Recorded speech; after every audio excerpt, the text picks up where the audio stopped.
بسم اللہ الرحمن الرحیم۔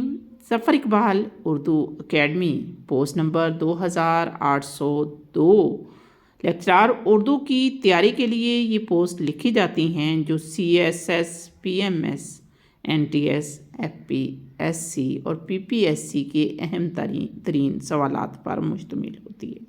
آج کی پوسٹ نقوش ادب رسالے کے بارے میں ہے۔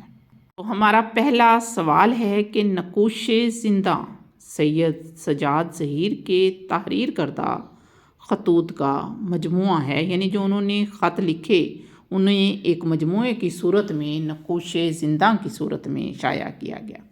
نقوش زندہ کے معنی ہیں، زندہ کہتے ہیں قید کو، اور نقوش حالات و واقعات، یعنی نقوش زندہ میں قید، اسیری اور قفس کے حالات و واقعات بیان ہیں۔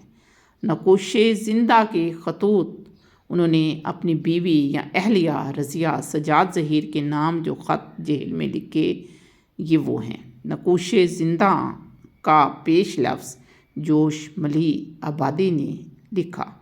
سید سجاد ظہیر کو بنے کہتے تھے اور یہی ان کی عرفیت ہے۔ غبار خاطر اور نقوش زندہ کی صنف کیا ہے کہ یہ زندانی مکاتیب ہیں، یعنی جیل میں لکھے گئے خطوط ہیں۔ نقوش زندہ کا پہلا خط لکھا گیا سینٹرل جیل لکھنؤ سے 16 مارچ 1940 کو۔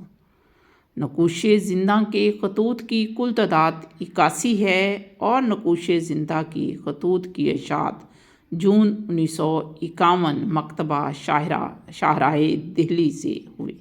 نقوش زندہ کا موضوع ہے زندہ نامہ یا جیل کے حالات۔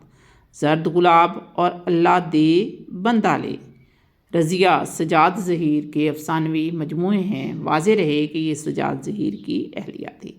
رضیہ سجاد ظہیر کی وجہ شہرت مترجم تھی، یہ ترجمہ کرتی تھی۔ سید سجاد ظہیر نے قانون کی تعلیم حاصل کی آکسفورڈ یونیورسٹی سے۔